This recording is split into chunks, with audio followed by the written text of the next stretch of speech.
Hi, I'm Amanda Webb, and welcome to Her Time, Her Place. This is a podcast about women stepping into their moment, owning their place, and sharing what it really took to get there. In each episode, I'll sit down with women from all walks of life to explore the turning points, the moments of doubt, the decisions that changed everything, the people who showed up, and the lessons they've carried forward. Because so many of us have been told, or have quietly told ourselves, that it's not the time, it's not the place, not yet. This podcast is all about questioning that, choosing it anyway, and discovering what's possible when we do. Let's go. Her Time, Her Place is proudly brought to you by Explore for Success. Through coaching, career programs, leadership development, and unique travel experiences, Explore supports women to embrace who they are, discover what's next, back themselves, and pursue careers and lives filled with purpose and possibility. To learn more, visit explore.net.au. Hi, I'm Amanda Webb, and welcome to Her Time, Her Place. Today's guest is someone whose work has always struck me as being about much more than the law. Fay Calderone is an award-winning employment lawyer and partner at Hall & Wilcox, with almost 25 years of experience working with organisations and leaders on some of the most complex issues that arise in our workplaces. But alongside that legal career, Fay has become a passionate advocate for workplaces that are safer, healthier, more inclusive, and ultimately more human. She is also now a two-time author. Her first book, Broken to Safe, explored toxic workplace cultures and burnout, and her new release book, Rise Up, A Guide to Leading with Inclusion, tackles the growing backlash against diversity, equity, and inclusion, and asks leaders to resist regression and stay the course. I was fortunate to be at the launch of Rise Up this week, and watching Fay surrounded by people who clearly respect and admire her made me even more curious about the woman behind all of that achievement. So Fay, welcome to Her Time, Her Place. Thank you. So good to be here, Amanda. Wonderful to be here.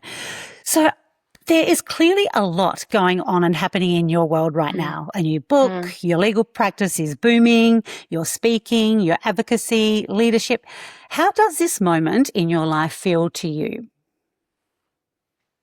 The good parts or the bad parts? Let's start with the bad. I'm a little bit tired. You can probably see today. I'm a little bit tired, but that's completely normal and completely worth it because this week has been an incredible high, an absolute blessing in terms of not only the turnout to the launch and obviously the love and connections with people that I've known for, up to 25 years, and as well as family in the room and, clients and people like yourself who we've, worked with forever, coming together for a common purpose and cause. But it's the momentum, I think, that is starting to build around Rise Up and what it stands for. And it's what I'd hoped would be the case. Like I said at the start of the launch, I wished, as the publication schedules along, and there was a part of me that thought, will this be so relevant by the time it's published? And it's actually sad that it's more relevant than ever. I think so too. I think the timing is still perfect because we are still dealing with that challenge in the marketplace. And I think that brings it back to the conversation as well. So you have had a huge week. You did your book launch a couple of days ago. You got a massive legal practice. I know that you and I talked off camera before, about 16-hour days at the moment. So I'm wondering, will you have a little bit of an opportunity this weekend to kind of sit back and look back and recognize what you've achieved and this big moment?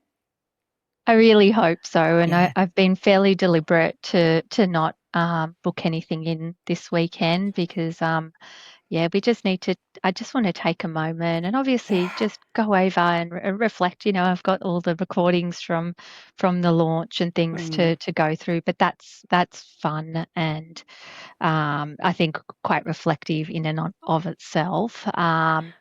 My son's 20th birthday on Monday. I only just realised when I looked at my calendar today, so I'll need to ask him if he wants to had any plans for this weekend. I'm guessing I'm not part of them, but we'll probably need to take a moment to celebrate him too. But that's even that is quite a full circle moment, isn't it? Like Well, 20 it's another years achievement. old Like you've raised a son, 20-year-old boy. Yeah. wild, Amazing. and a So it is a big 15-year-old. time. So And yeah. yeah. Yeah, they are significant moments. The capability of women, right? All of those big things happening. So Faye, I'm curious to find out a little bit more about you. Before we get to the lawyer and the partner that we know today, Mm, tell me about younger Faye. Who was she and what did she imagine her life might look like? yeah. Younger Faye, Little Fatini, we call her, because Oh, my name's changed. My name changed when I went to Western Sydney because the very Anglo kids couldn't mm, pronounce Fatini at the time, so I became Faye, and it's stuck. And now changed by Deepole. So yeah. Little Fatini was um, weird and wonderful little Mm. girl. In what way? It was just very. I always liked to hang out with the adults. I always wanted Mm, to, like, I was always sort of in the adult conversations and hugely curious, incredibly motivated and ambitious. Like, my parents, I mean, from when I was about 8 or 9, had a bakery, mm, which, as you know, is mm. like 24-hour Yeah. operations. And mum worked all day, dad all night and into the day. And so I was 9, 10-year-old, sort of really looking after my sister. We had a neighbour that sort of supervised us from across the fence if we needed it. But and Mum would get up first thing in the morning and cook for us, and it would be my responsibility to get home with my, sort of 5-year-old sister and make sure she ate and did her homework, and I did my Mm, homework, and we fought and yeah. were weird, wild, and wonderful as you would expect. But Yeah. I was not very popular at school. I was incredibly overweight due to an undiagnosed thyroid condition. Mm, We as we now know, I'm pretty public about autoimmune yeah. disease, but that was the Yeah. first one that I had, and so that I think even sort of health challenges and Mm, just being overweight in the 80s, that came with its yeah. own little Yeah. um, Challenges. that those challenges and sort of that Mm, confidence challenge, which I think you carry with you no matter yeah. sort of how sort of successful you are. That those early years can be quite formative, and Mm, yeah, but it was funny because well, funny, I don't know. I just was so um, persistent and committed okay. to being a lawyer. Like, I was going through UAC books Yeah. when When I did was that start? very Yeah. like When year did the, seven. right. So Wow. So when that we had the shop, early. I distinctly remember when we had the shop in the early years when I was very Mm, young in primary school. I used to hang out at the news agency, and I was pretty convinced mm. I wanted to be a news agent, and I still have a Oh, stationery fetish. But yes. within a couple of years, I pivoted. So my Yep. first career aspiration was to be a news agent. My second and the only other one was to be a lawyer, and that was in year seven. I was, Yep. going through UAC books and trying to Mm, work out an entry path because I was in wow.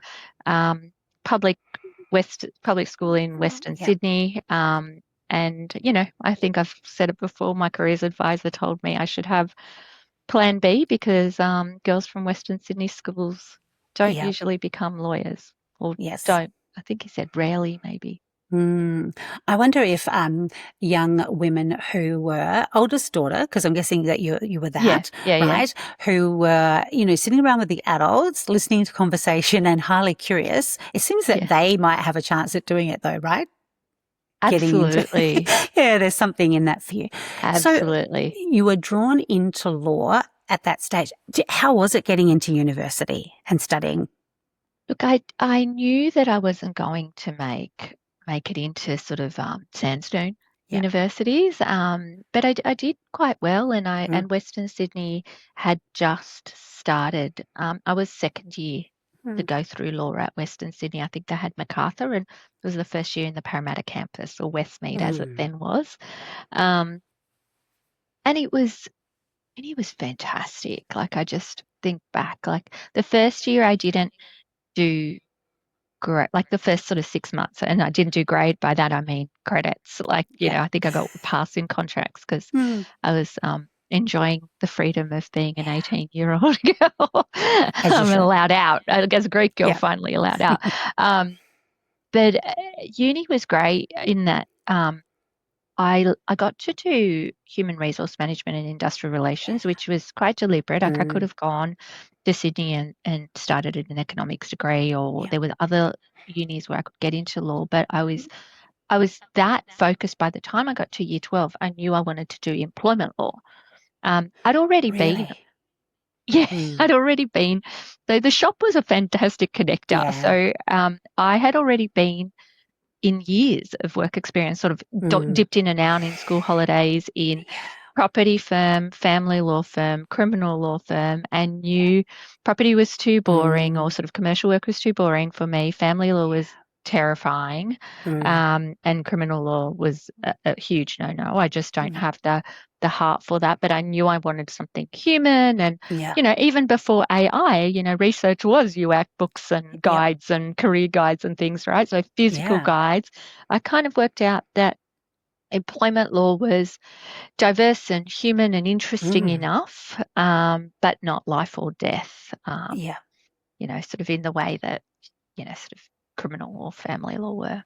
Yeah, absolutely. I think that's really interesting. Also having your family that had a business as well, like both sides of Yeah, it, right? From the employment side, it's all from the employee side, but also I'm yeah, sure you had some insight to what that meant from a business we perspective, and did. that And in probably had some. Blacktown, so my parents had staff, so many difficulties getting staff. They were in and out of Yeah, there, and they were generous. Like they gave them bread and sort yeah, of dropped them off and sort of fed them all day. But look, I must admit, and I'm sure my parents won't mind. I don't think I've ever said it publicly. I think my first underpayment claim was very, very early, like as a maybe year 7 or 8, when yep. my parents were told that there was this thing called awards that they needed to comply with. Yeah, well, I'm So, sure that's and some I of your think it lived was the Department of experience. Industrial Relations. They were Yeah, very upset about it. But they definitely didn't exploit people, but they certainly didn't know all the nuts and bolts of the yeah, industrial relations system. They were Cape-Cypriot refugees who worked in a yeah. factory and were sold a dream, actually, to Wow. open up a shop and have a business. And what happened was that the guy that persuaded my dad to join this business, who was sort of a distant family friend, relative, um, had a gambling addiction, and he took off with their money. And Oh no. Dad was sort of relying on him to sort of know how to build the business. And so he went from having a partner to having no partner, and also all his superannuation and all his money was Oh, wiped overnight. So, and we put a deposit on a house. And so we lost all of that. And so we were renting in yeah. Western Sydney, and it was a extremely stressful period. And so, Awful. yeah, awards. And it was the recession we had to have, of course, in the Of 90s. I think course. interest rates were like Mm. 18%. So Yeah. it was a baptism of fire and a terrible period for my parents, especially having gone through so Mm. much trauma of, leaving and the Yeah. war and getting to Yep. Australia and building up to what they thought was Mm. going to be a bright future. And that happened overnight. But, as a teenage girl, I had to sort of, I leaned into that and Mm. helped them out. And it gave me incredible perspective on Yes. what life in business is like, right? Yeah. Absolutely. I think that lived experience that you have had, seeing that so up close and personal, but also the impact of all of that, Yeah. right? Like, no, it doesn't surprise me, that sense of justice and fairness and, Yeah. that drive into law, especially, and it's so curious that, you did have a career path early on, in your high school days, and even knowing it was going to be employment law. I think that's fascinating, for you around that. Rather than us go through every one of your jobs you've had since then, I'm really curious to hear about a couple of the key decisions or Mm, opportunities that have changed your trajectory of your career. So, yeah. yeah, what's that been like? It's it's been so interesting, and they've always been challenging. I've never, even though I love change, and I'm not, there's some people that are change resistant. I'm not scared about change generally. When it came to career change, because particularly because I'm the primary breadwinner, and we rely on um, sort of rely on my income for financial security. It was always scary for me Mm. to make a decision to change, but Mm. it was, I mean, the pivot from personal injury pre-admission into Gaydon's Big Law was easy, Mm. and I fought for that. I actually didn't get the job in the first instance, and Mm. I persisted. So to young grads out there, someone didn't make their probation period, and I was relentless because I knew I wasn't going to get in through grad programs or Clark's Mm. programs. Western Sydney had just started. I Yeah. had great results. I had HDs by the end while I was working full time because I kind of got it. Like it was really weird, and I became so Mm. disciplined, like focused on, working on trains, parks, anywhere in courtrooms, like because I was Yeah. working. Um, so that was easy. Then my boss started up the boutique firm, and Mm. overnight got a call and said, heading over to this boutique firm, taking the practice and the senior associate. You can stay at Yeah. Gaydon's as it then was, or you can go. And I was like, I just fought so hard to get into a, top tier firm. It was at the time, and 18 months later I was out. But then again, back on a box, right? Mm. With a very small business, albeit in Australia Square now, not Yeah. Blacktown, but on a box, garden chairs, building a business from scratch Mm. with Brian Williamson, who was my first boss and mentor, Yeah. and really believed in me. And also, I think he was very he wasn't sort of a micromanager. He Mm. would he gave me exposure to huge incredible clients. I mean, like Yeah. airlines and health insurance and stuff, and TV. I did a secondment at Channel 9 during that Amazing. time.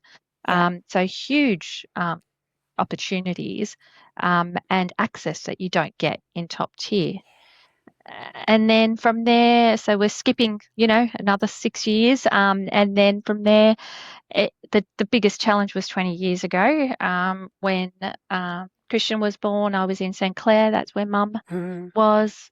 Dial-up internet, no mobile phones.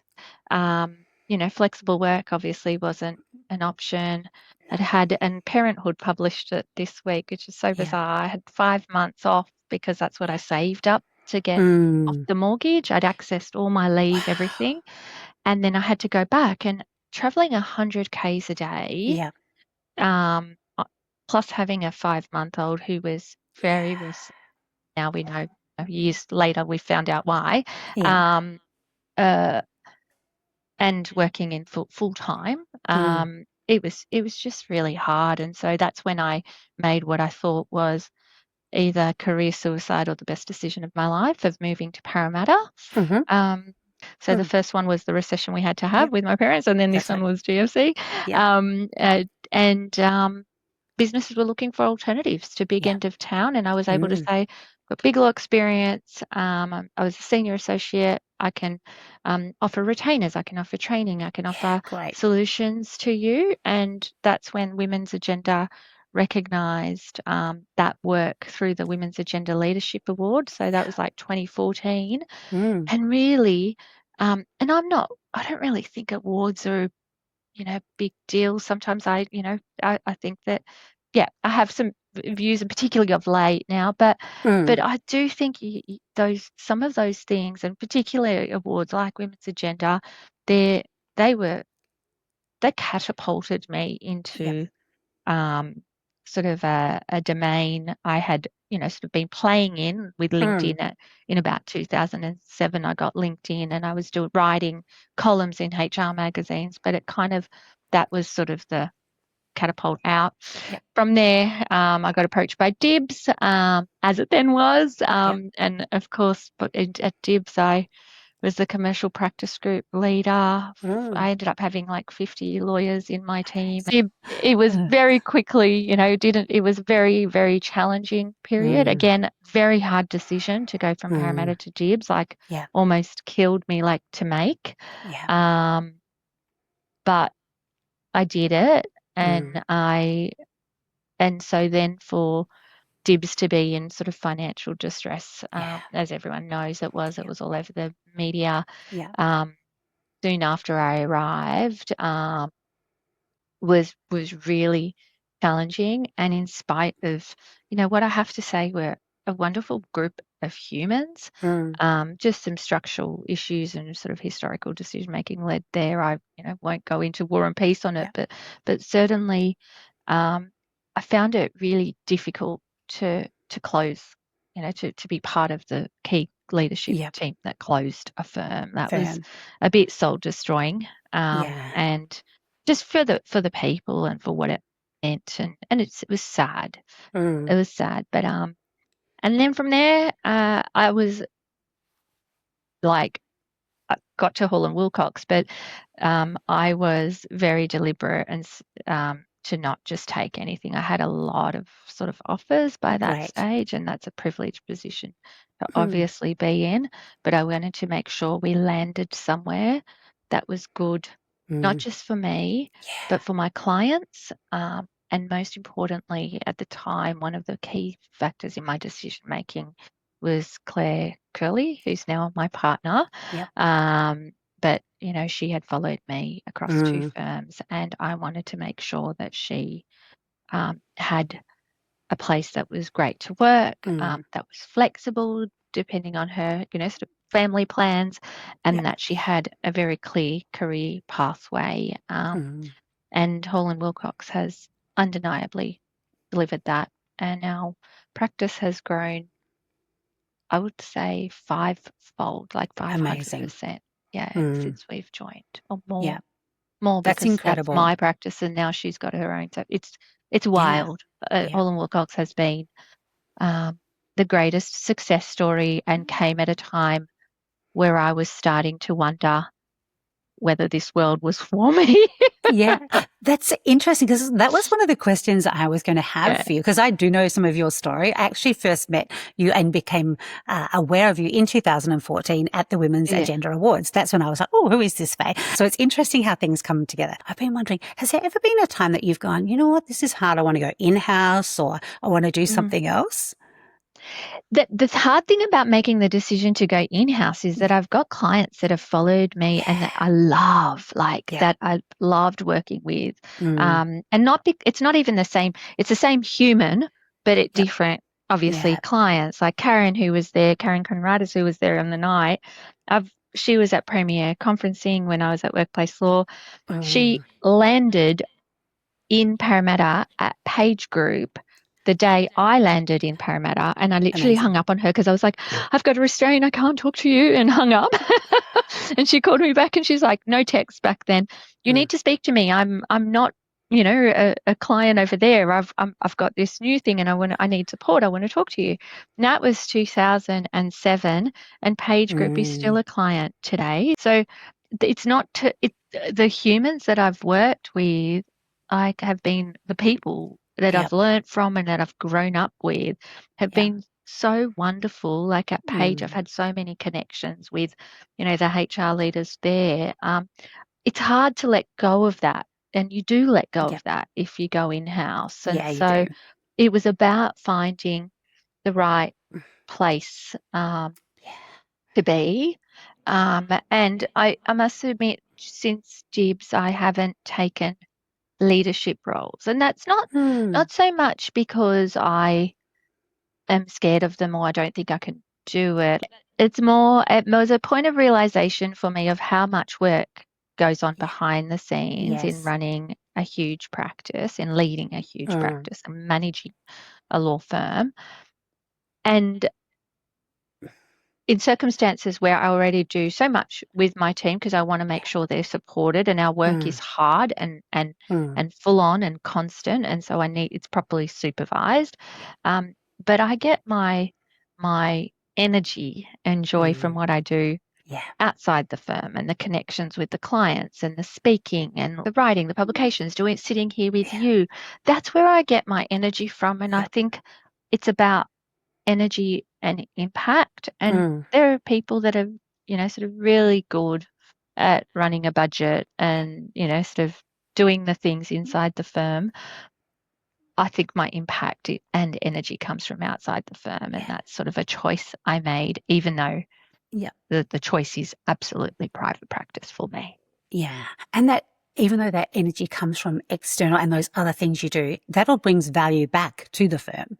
Oh, yeah. The impact is huge. Little The bit. firm is a beneficiary of all of that you do outside of the firm. I was thinking that. I was thinking, oh my God, if you had a leadership role at Hall and Wilcox and partner and advocate and the practice that you have and an author, I don't think you could add leadership to that as well. Like You just your can't. 16-hour days would be 25-hour days. Well, something's got to give, right? I Something's mean, gotta for give. everything you say, we know Yep. this thing. For everything you say yes to, it's something you're saying no to. And at the That's moment, right. I am saying no to Yeah. yoga, holidays, Yeah. more quality time with my family, and Yeah. I need to rebalance. But it was a moment in time, and it was an important moment in time, and I'm glad I did it. Yeah, absolutely. So for you, Faye, becoming a partner, was that a aspiration and a goal always?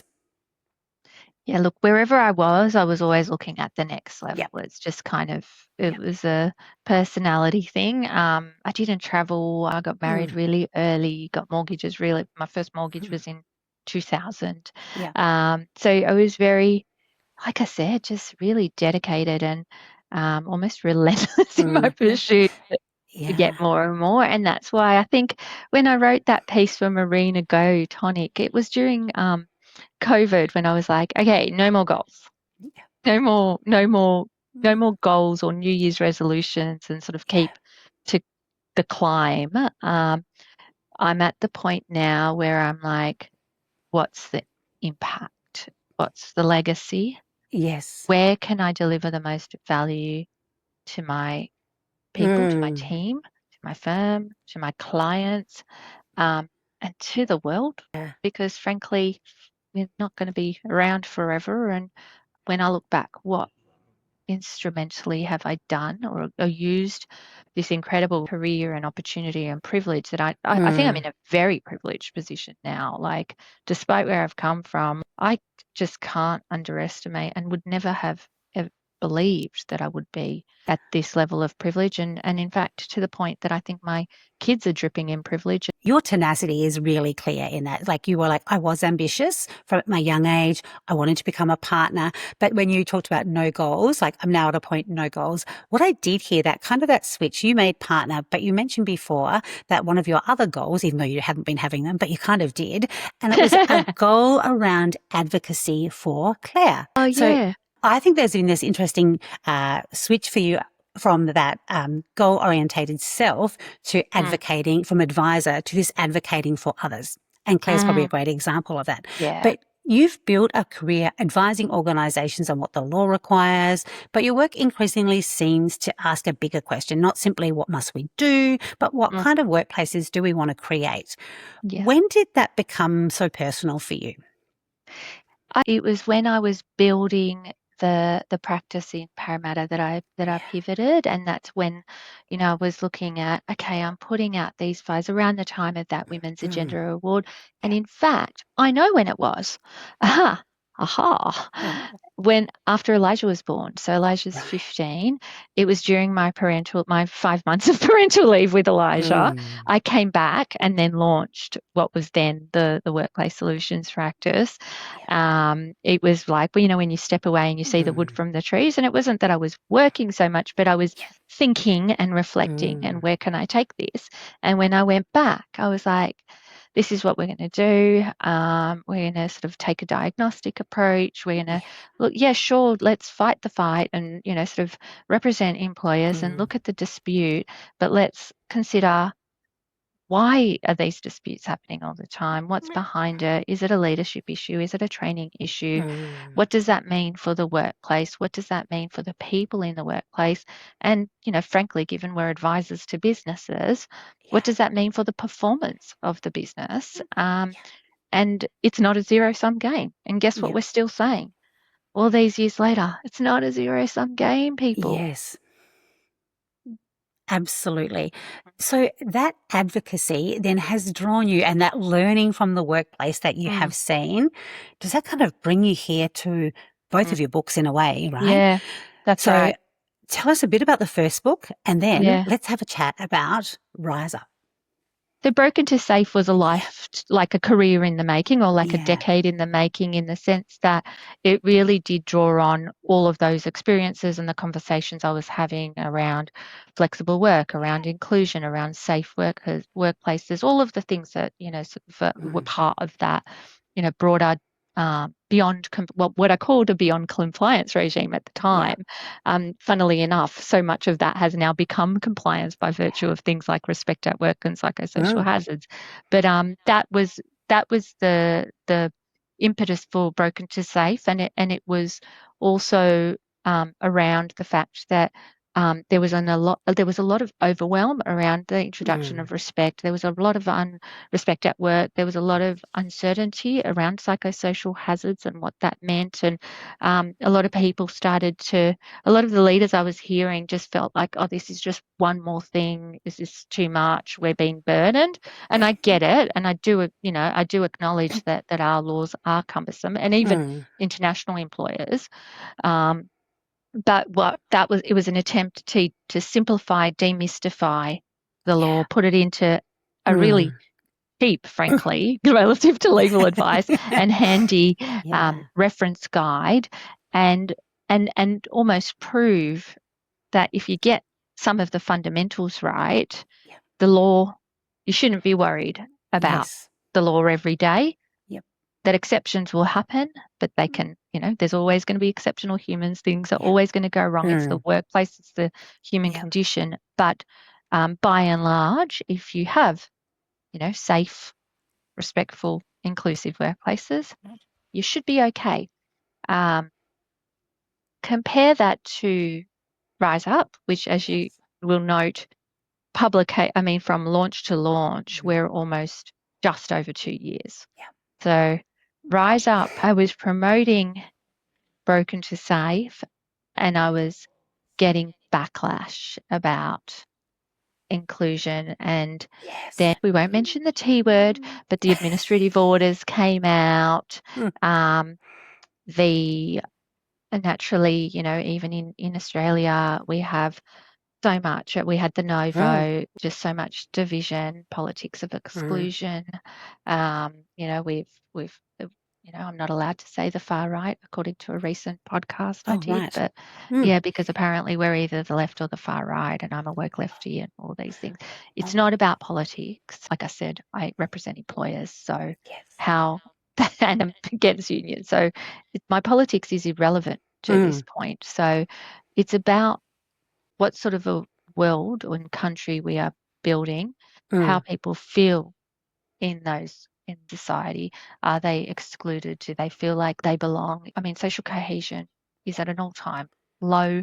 People are increasingly, I just think there's social fragmentation at the moment, and it's naive to think that that's left at the door. These are issues that creep into workplaces and land right on the table, and we're seeing it. And the same with, you would have seen a lot of the data around, obviously toxic masculinity online, some of the United Nations material around the manosphere.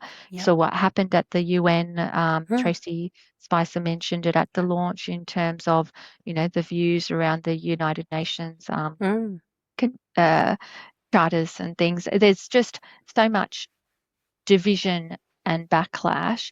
And as that creeps into the workplace, it has monumental impacts from a psychosocial point of view on the people in the workplace, from an inclusion point of view. And we know that if we don't have inclusive workplaces, when we do have inclusive workplaces, so many benefits flow, and all the evidence is there, and it's in the book. The alternative is toxic and dysfunctional, and frankly, not a world we want our kids to grow up in. No, we are at a key point in time and history, aren't we? On a global scale. Yeah. And I think that is what is powerful about Rise Up, because it includes the idea of and it probably is pivotal around resisting silence and regression. Like, I feel like you make a really strong statement and position on that. I love the word silence, because staying silent is often the easiest option for people, but that's not you. You're not staying silent on this. No. So I'm curious to know, obviously rise up is almost a little bit like speak up as well. Rise up, speak up, like have your say. Are there times when you have felt that you cannot stay silent? Other moments in life, have there been those moments for you? Yeah, like other than now, Other because than I'm now. saying a lot at the moment. Yeah. Oh yeah, Yeah. so and increasingly so.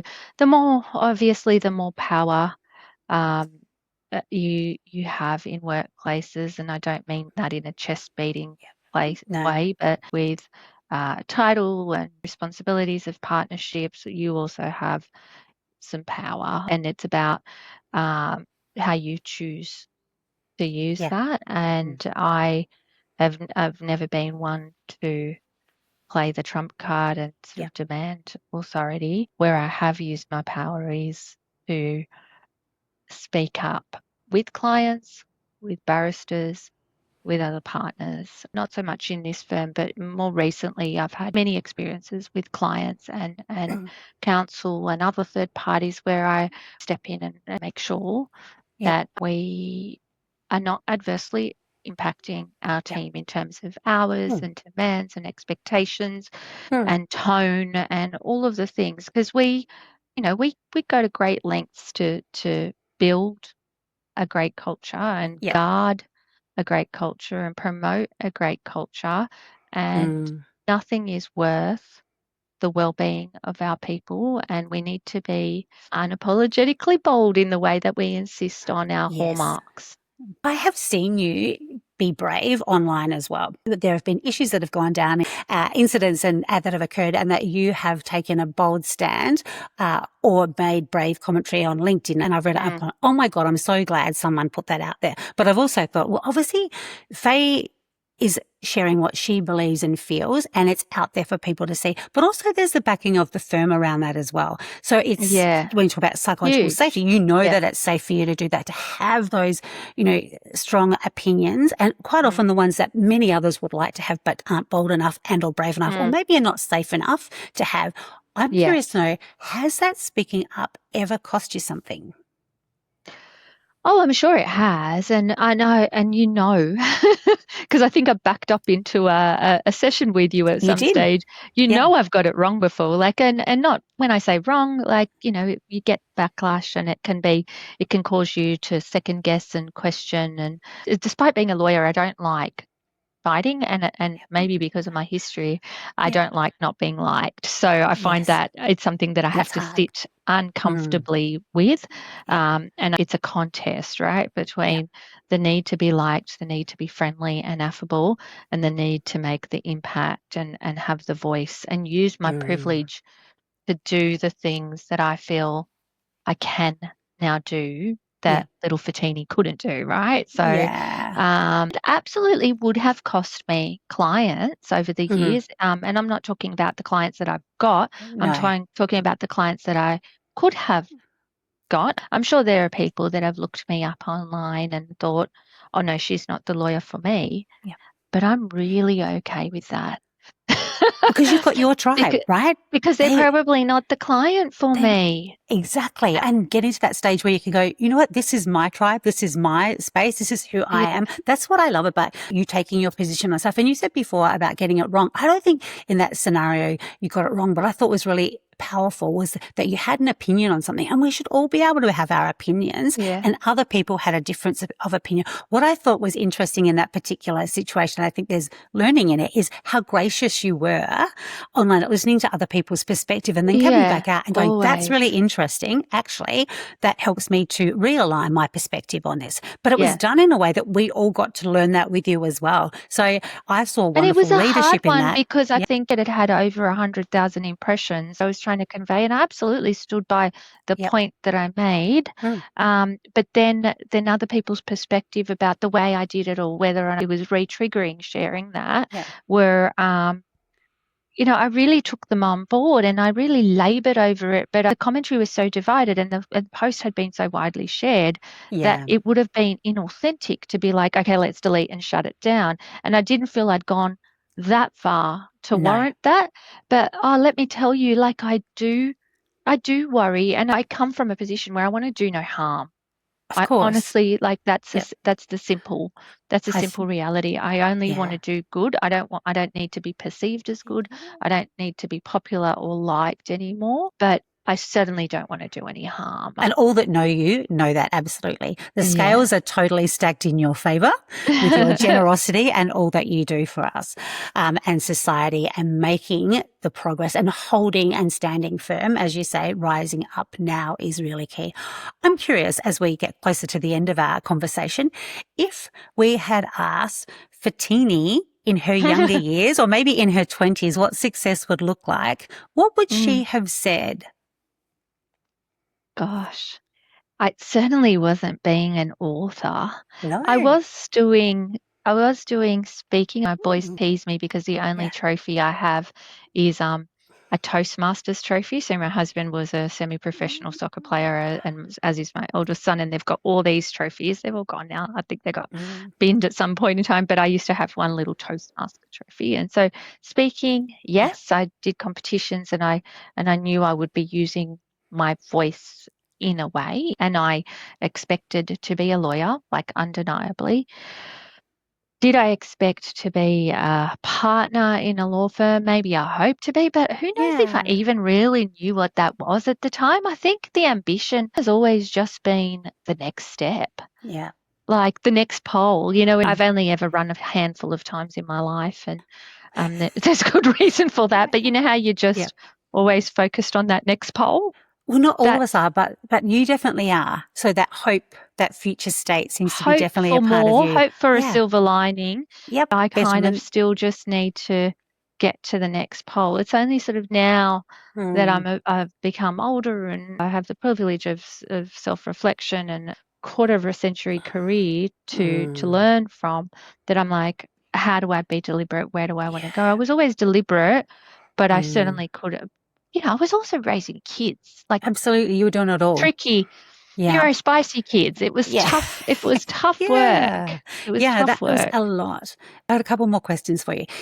I'm going to get you to look back as a forward thinking woman. I'm going to ask you to look back though. What do you know about yourself now that you wish you had known at the age of, say, 30? Mm. I know that I have a capacity that is capped, an energy level that is capped, and that it should be preserved, and that I need to be kinder in my body than I was. I used to smash myself with exercise and Mm, wake up at the crack of dawn, and it yeah. served its place at the time. Like I needed to, have my time, and my time had to be at 6 a.m. to 7 a.m. But obviously with um, the way that my body has suffered over the years, I think I less is more. Maybe yoga, maybe walking, and Yeah. even just being not so harsh, I think, on yourself. Like I have a let go of perfection. I say I've let go of perfection, and I think I have, but then I think at the top end of the call before we started recording, I catch myself in it, and it frustrates the hell out of me because I'll be like, oh, I shoulda, coulda, woulda said this on the night, and I didn't thank this Yes. person, and I didn't do this, and damn it, I had to edit my LinkedIn post. So I try to let go Yeah. of Because it doesn't perfection, and serve I us. certainly Mm. acknowledge it.